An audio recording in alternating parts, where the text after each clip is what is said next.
விநாயகர் சதுர்த்தி 2025 எப்போது எந்த நேரத்தில் வழிபடலாம்? இந்த வருடம் எவ்வளவு சிறப்பு வாய்ந்தது தெரியுமா? அதை பற்றி நாம் இந்த சாட்சியில் காணலாம். வாங்க.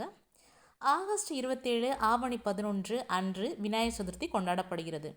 சதுர்த்தி திதி ஆகஸ்ட் 26 பிற்பகல் 2:21 முதல் ஆகஸ்ட் 27 மாலை 3:52 வரை.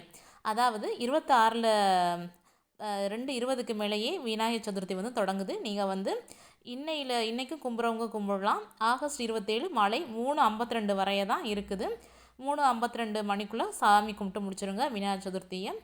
விநாயகர் சதுர்த்தி அன்று நல்ல நேரம் காலை 9:15 முதல் 10:15 வரை. மாலையில் நல்ல நேரம் எதுன்னு பார்த்துட்டிங்கன்னா 1:45 மணியிலிருந்து 2:45 மணி வரை. கௌரி நல்ல நேரம் 10:45 மணி முதல் 11:45 மணி வரை. இந்த நேரத்தில் விநாயகரை பூஜித்து வழிபடலாம். விநாயகருக்கு உகந்த நாளான புதன்கிழமை விநாயகர் சதுர்த்தி வருவதால் மிகவும் சிறப்பு வாய்ந்தது இந்த 2025 வரக்கூடிய விநாயகர் சதுர்த்தி. இன்றைய தினம் விநாயகரை வழிபட கல்வி, ஞானம், தடைகள் நீங்கி வெற்றிகள் அனைத்துமே உங்களுக்கு கிடைக்கும். இந்த நாளில் விநாயகருக்கு அருகம்புல், வெள்ளையருக்கு சாற்றி மோதகம், கொழுக்கட்டை, அவல், பொரி, சுண்டல், பழங்கள் போன்றவற்றை நெய்வேத்தியமாக படைத்து ஓம் கம் கணபதியே நமக எனும் மந்திரத்தை கூறி வழிபட்டிங்கன்னா உங்களுக்கு துன்பங்கள் அனைத்துமே நீங்கி உங்களுக்கு விநாயகர் ஒரு சிறப்பு அருளை தருவார். விநாயகருக்கு சாணத்திலையும் பிடிச்சி வைக்கலாம், மஞ்சள் பிள்ளையாரும் பிடிச்சி வைக்கலாம். களிமண் பிள்ளையாரை நீங்கள் வருடம் களிமண் பிள்ளையார் வாங்கி வச்சு வழிபட்டிங்கன்னா அது கூடுதல் சிறப்பு. அந்த விநாயகரை கும்பிட்டதுக்கப்புறம் அந்த களிமண் விநாயகரை நீங்கள் உங்கள் வீட்டில் இருக்கக்கூடிய குளங்கள்லையோ, கிணறுகள்லையோ, குட்டைகள்லையோ, நீர்நிலைகள்லையோ இதிலையோ ஒன்றையோ நீங்கள் கரைச்சி விட்டுறலாம். அப்படி இல்லாட்டி கோயிலில் முக்குக்கு விநாயகர் சதுர்த்தி அப்போ விநாயகரை வழிபாடு செய்வாங்க. அப்போ அவங்க பெரிய பிள்ளையாரை தூக்கிட்டு போகும்போது நம்மளுடைய குட்டி குட்டி விநாயகரையும் அவங்க வண்டியில் கொடுத்து விட்டிங்கன்னா அவங்க அழகாக கடல்லையோ ஆறுகளையோ கரைச்சிருவாங்க. வருஷம் விநாயகர் சதுர்த்தி கொண்டாட சின்ன பிள்ளைங்கள்லேருந்து முதியவர்கள் அவ்வளோ ஒரு சிறப்பான பண்டிகை தான் இந்த விநாயகர் சதுர்த்தி. விநாயகர் சதுர்த்தி அப்போ நம்ம வீடுகளை சுத்தமாக வச்சுக்கிட்டு விநாயகரை நினச்சி வழிபடுவோம். 5 கரத்தனை யானை முகத்தனை இந்த இடம்பரை போலும் ஏற்றனை நந்தி மகந்தனை யானை கொழுந்தினை புந்தியில் வைத்தடி போற்றுகின்றனடி. அவ்வளோ சிறப்பு வாய்ந்த விநாயகர் சதுர்த்தி நம்ம கொண்டாடுவோம். விநாயகர் சதுர்த்தி இன்னையிலேருந்து ஸ்டார்ட் ஆயிடுது. 2:21 நாளைக்கு 3:52 வரை தான் விநாயகர் சதுர்த்தி இருக்குது. அதுக்குள்ளே விநாயகர் சதுர்த்தியை கொண்டாடிடுங்க. நம்ம ஷார்ட்ஸை பார்த்து நல்ல நேரத்தை பார்த்துக்கோங்க. அனைவருக்கும் இனிய விநாயகர் சதுர்த்தி நல்வாழ்த்துக்கள். நம்ம வீடியோ ஃபஸ்ட் டைம் பார்க்குறவங்க அதிகளவு சப்ஸ்கிரைப் பண்ணுங்கள், அதிகளவு ஷேர் பண்ணுங்கள், நம்மளை தொடர்ந்து ஃபாலோ பண்ணுங்கள். நன்றி மக்களே. விநாயகர் பெருமாளின் தோற்றம் எப்படி வந்தது, எப்படி பிறந்தான்னு சொல்லிட்டு இந்த ஷார்ட்ஸில் பார்க்கலாம் வாங்க. உண்மையில் விநாயகர் அவதரித்த திதியே அவர் அவதரித்த தினம் விநாயகர் சதுர்த்தி என கொண்டாடப்படுவதாக புராணங்கள் கூறுகின்றன. விநாயகர் என்றால் மேலான தலைவர் என அர்த்தமாகும். விக்னேஸ்வரர் என்றால் இடையூறுகளை நீக்குபவர் என்றும், ஐங்கரன் என்றால் 5 கரங்களை உடையவன் என்றும், கணபதி என்பதுக்கு கணங்களுக்கு அதிபதி எனவும் பொருள்படும். இவ்வாறே அவரது சகல நாமங்களும் வெவ்வேறு அர்த்தங்கள் அந்தந்த பேர்களிலேயே பொதிந்துள்ளன.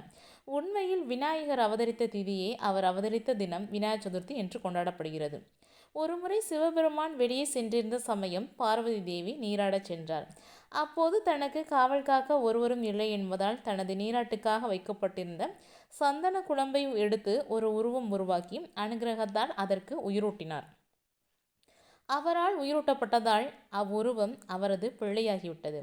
எவரையும் உள்ளே நுழைவதற்கு அனுமதிக்க கூடாதென பிள்ளையாருக்கு அறிவுறுத்தி சென்று பார்வதி தேவி நீராடச் சென்று விட்டார். அச்சமயம் அங்கு வந்த சிவபெருமானை பிள்ளையார் உள்ளே செல்ல அனுமதிக்கவில்லை. அதனால் கோபம் கொண்ட சிவன் பிள்ளையாரின் தலையை வெட்டி உள்ளே சென்று விட்டார். நீராடி முடிந்ததும் தேவியார் வெளியே பிள்ளையார் தலையில்லாமல் கிடந்த கோலத்தை கண்டு கோபமும் ஆவேசமும் கொண்டார். தான் உருவாக்கிய பிள்ளையாரை சிவனே சிதைத்து விட்டதை அறிந்த அவர் காளியாக மாறி உருவம் எடுத்து வெளியேறி உலகிலும் தமது கண்ணில் பட்ட சகலவற்றையும் அடிக்கத் தொடங்கினார். காளியின் ஆவேச நர்த்தனத்தை கண்டு அன்றி தேவர்கள் சிவனிடம் சென்று முறையிட்டனர். காளியை சாந்தப்படுத்துவதற்கு முடிவு செய்த சிவன் தனது கணங்களை அழைத்து வட திசையாக சென்று முதலில் தென்படுகின்ற ஜீவராசியின் தடையை வெட்டி வருமாறு பணித்தார். அதன்படி கணங்கள் வடதிசை நோக்கி சென்றபொழுது அவர்களுக்கு ஒரு யானையே முதலில் தென்பட்டது. அவர்கள் அந்த யானையின் தலையை வெட்டி எடுத்து சென்று இறைவனிடம் கொடுத்தனர். அவர் அத்தலையை வெட்டுண்டு கிடந்த பிள்ளையாரின் முண்டத்தில் வைத்து உயிரூட்டி விட்டார். இதை கண்டு சாந்தமடைந்த தேவியார் அகமகிழ்ந்து பிள்ளையாரை கட்டி அணைத்து கொண்டார். சிவன் அந்த பிள்ளையாருக்கு கணேசன் என பெயர் நாமத்தை சூட்டி தனது கணங்களுக்கு தலைவராக நியமித்தார் என நாதர புராணத்தில் தெரிவிக்கப்பட்டுள்ளது. இதுவே பிள்ளையாரின் அவதார கதையாகும். இந்த நிகழ்ச்சி நடந்தது சுக்ரபட்ச சதுர்த்தியாகும். அன்றிலிருந்து அத்தினம் விநாயகர் சதுர்த்தி என்ற புனித தினமாக ஆகிவிட்டது. இப்படி தான் விநாயகர் சதுர்த்தி கொண்டாடுறாங்க. ஆவணி மாதம் வளர்பிறை சதுர்த்தியில் வர்றது விநாயகர் சதுர்த்தி. விநாயகர் சதுர்த்தி பிள்ளையார் வடதிசையில் இருக்கக்கூடிய ஜீவராசியோட உயிரினம் யானை முகமாக இருக்க யானையை வெட்டி தலையை கொண்டாந்து பிள்ளையார் மேலே வச்சு உயிரூட்டிட்டாங்க. இதை தான் நம்ம விநாயகர் சதுர்த்தியாக ஒவ்வொரு வருடமும் ஆவணி மாதம் கொண்டாடுகிறோம். இவ்வளோ சிறப்புமிக்க வாய்ந்த கணங்களின் அதிபதியான விநாயகரை வழிபடுவோம். நம் கஷ்டங்கள் வினைகளை தீர்ப்பவர் விநாயகர். நம்ம வீடியோ பார்க்குறவங்க சப்ஸ்கிரைப் பண்ணுங்கள், ஷேர் பண்ணுங்கள், தொடர்ந்து நம்மளை ஃபாலோ பண்ணுங்கள். அப்போ தான் அதுக்கப்புறம் இருக்கக்கூடிய வீடியோஸ் ஷார்ட்ஸ் எல்லாமே உங்களுக்கு நோட்டிஃபிகேஷன் வரும். பல்வேறு பெயர்களை கொண்ட விநாயகர், சித்தி விநாயகர், கர்ம வினைகள் போக்கும் விநாயகர், கல்யாண விநாயகர், கௌரி விநாயகர், இப்படி பல்வேறுபட்ட பெயர்கள் அழைக்கக்கூடிய விநாயகரை நம்ம விநாயகர் சதுர்த்தி அன்னைக்கு மஞ்சள் பிள்ளையாராகவோ, களிமண் பிள்ளையாராகவோ, சாண பிள்ளையாராகவோ எது வேணாலும் பிடிச்சி வச்சு நம்ம சாமி கும்பிடலாம். களிமண் பிள்ளையாரை செஞ்சு வழிபடுறது கூடுதல் சிறப்பு தரும். எல்லாருமே விநாயகர் சதுர்த்தியை சிறப்பாக கொண்டாடுவோம். அனைவருக்கும் இனிய விநாயகர் சதுர்த்தி நல்வாழ்த்துக்கள். வெற்றிகள் தரும் விநாயகரை வழிபடுவோம். திருமண தடைகளாக இருக்கட்டும், குழந்தை பேர் இருக்கட்டும், திருமண தடைகள் நீங்கி குழந்தை பேர் உங்களுக்கு உண்டாகும். இந்த வருடம் எல்லாருமே விநாயகரை புதன்கிழமை வழிபடுறது கூடுதல் சிறப்பு தரும். புதன்கிழமை தான் விநாயகருக்குரிய நாள். செவ்வாயும் வெள்ளியும் நம்ம முருகனுக்குரிய நாள்னு சொல்கிறோம் இல்லையா, அதே மாதிரி புதன்கிழமை நாளே அது விநாயகருக்குரிய நாள் தான். இந்த நாட்கள் இந்த வருடம் விநாயகர் சதுர்த்தி வருது கூடுதல் சிறப்பு. விநாயகரை நல்லபடியாக வழிபடுவோம். 5 கரத்தினை, யானை முகத்தினை, இந்தி இடம்பெறை போலும் நீற்றனை, நந்தி மகந்தனை, ஞான கொழுந்தினை, புந்தியில் வைத்தடி போற்றுகின்றேனடி. இந்த மந்திரத்தை நீங்கள் அடிக்கடி சொல்லுங்கள். விநாயகர் சதுர்த்தியை கொண்டாடுவோம். விநாயகரின் அருளை பெறுவோம். நன்றி மக்களே.